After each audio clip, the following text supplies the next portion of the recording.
Hi, this is Paul Thompson from Spitfire Audio. We're looking today at the Albion sample library, and I'm going to look at the section that is the Stephenson Steam Band. Now, in this section, we've got 4 different categories of sounds. All of these sounds have come from organic sources. They've come from the orchestral recordings that we made for the body of the library, for the Albion orchestra section. And then we've kind of mangled them and put them through various outboard and plug-in processors, all sorts of things to get an interesting sound. Some of the time we've put things through quad processing to get 2 different kind of variations, and so you've got a really nice surround palette here as well. So let's look first of all at the pad section. Now, I'm not going to go through in massive detail here because the video would be too long.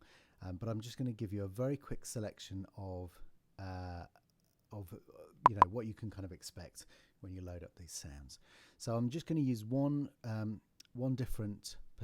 perspective to start off with, which is the tree that everything loads up in, and then I'm going to show you how you can mix between the 2 perspectives as well. So as you load up, mod wheel controls dynamic on almost all of these patches. So let's just play, see what we hear.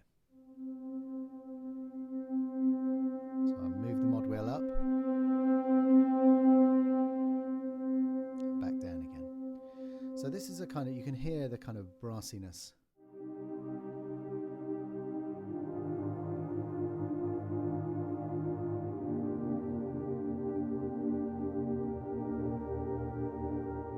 So a very nice organic sounding pad.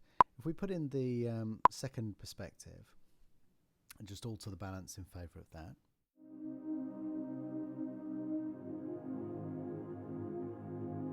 And then again mod wheel.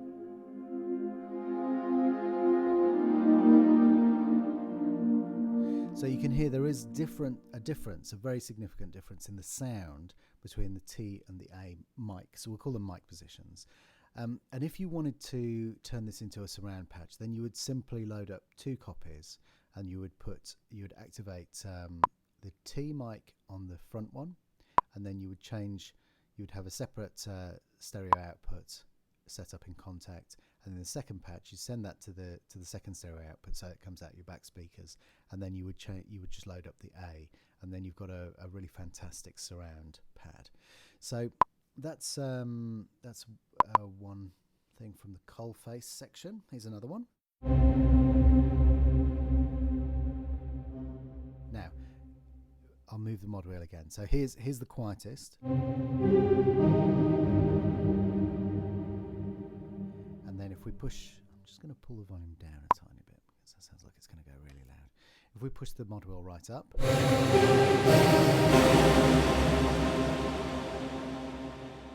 you've got a nice aggressive sound there. So.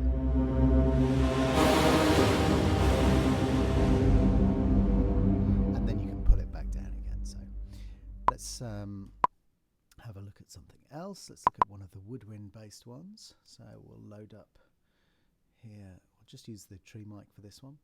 And then if I play and I'll move the mod wheel around a bit, you can see that moving down there.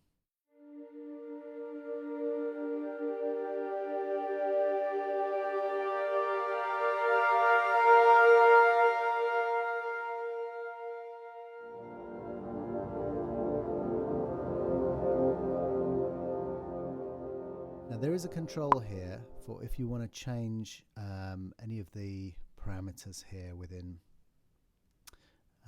We've got volume, pan, tune, and then we've got ADSR. So interestingly as well, the effects sequencer is active for this section of the library. So if we click on that, then we've basically opened up here the volume sequencer.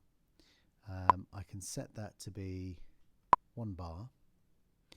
I can change the resolution, and then basically you just literally draw in how you want it to sound. So if we play now,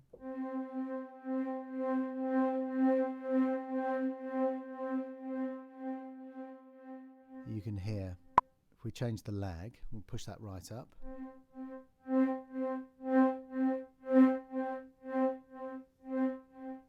Then you can see that it doesn't allow you as much kind of leeway in between things. Okay, so let's look at the next sound. This is another favourite of mine, the grand pianola. We'll have a listen to this one.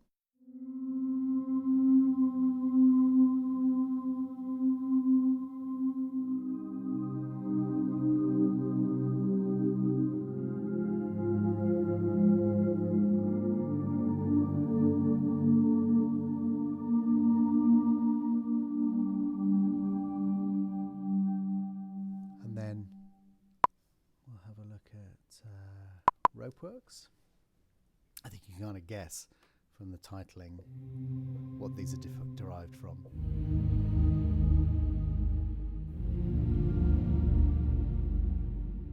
And the mod wheel again will change the sound.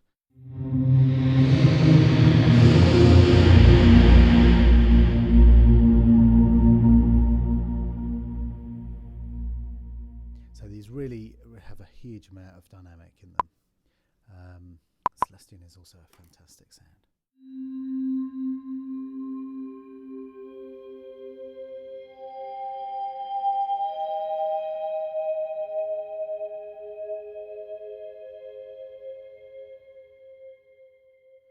And the Marimbarium.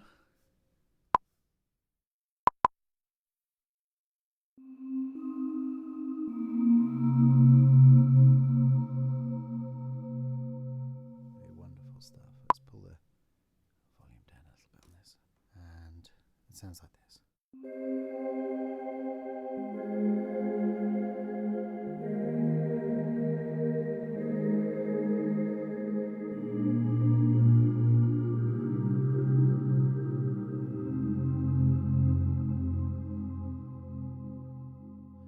Okay, and last one, we'll just load up one more. Stephenson's Universe. Put both mics up on this.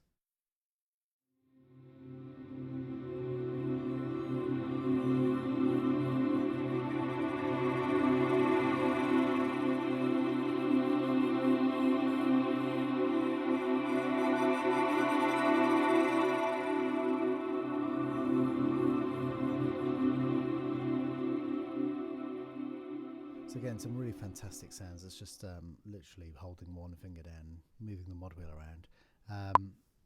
Let's look at a different section of Stephenson. So those are the pads. We've got a huge section of drones in here, which are really fantastic.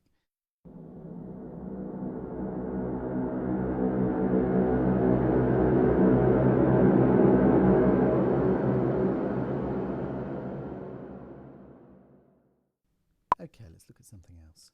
Descending machines, I love this one. Let's put both. In fact, let's just listen to the A perspective.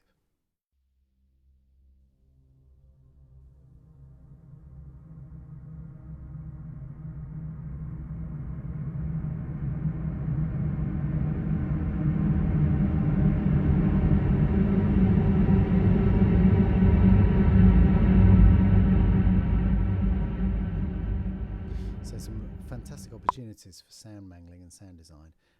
In here as well, you've got the let's look at the A perspective again. You've got the whole option here to mess around and tweak to your heart's content, make up some fantastic time locked as well, time locked to sequence.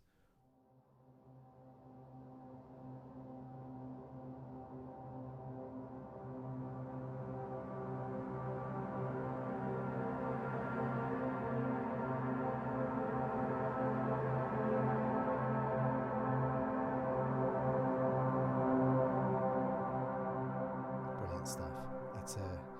You could score an entire documentary with one patch.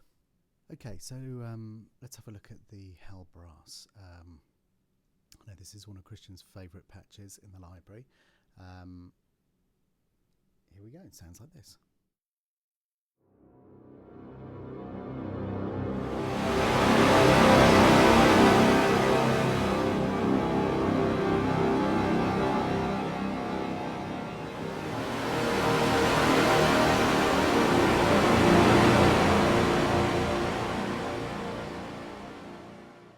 Pretty terrifying stuff there.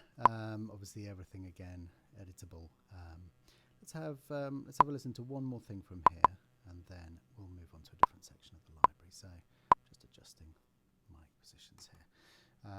So the tenor choir.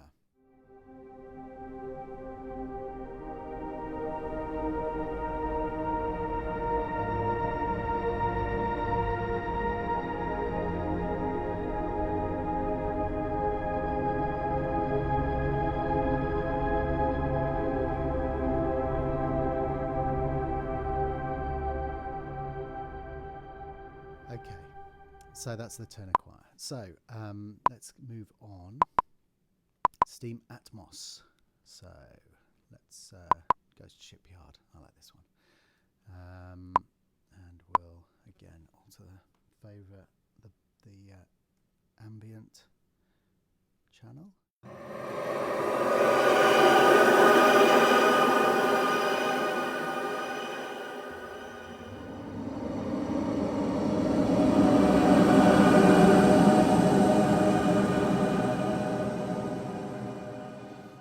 Okay, let's look. There's just so much stuff in here. It's absolutely fantastic material for doing sound design, filling in all the interesting colours in a score.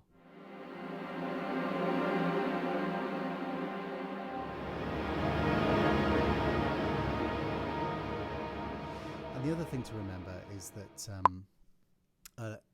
a lot of these patches, they're very different on the tree and the ambient channels. So you would get an enormous, superb sound in surround. But the other thing to remember is that a lot of them really do change over time. I mean, if I just kind of hold my finger down, we'll just have a listen through.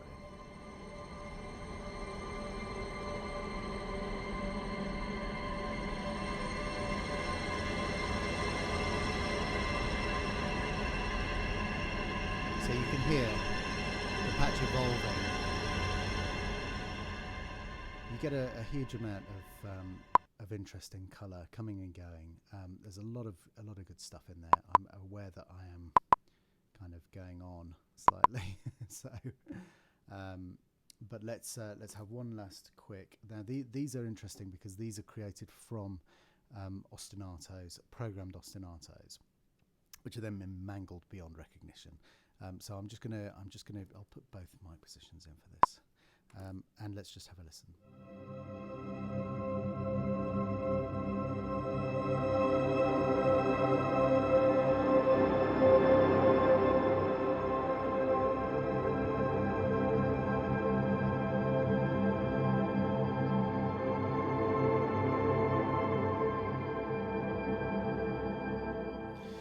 So these ones you can hear have more tonal variation in the sense of there's an element of musicality about them. They do have a very definite key centre, which can be very useful and a kind of an interesting way to kind of kickstart a cue. You can always remove it after, but just something to give you a little bit of spice there. So that's the Stephenson Steam Band section of the library.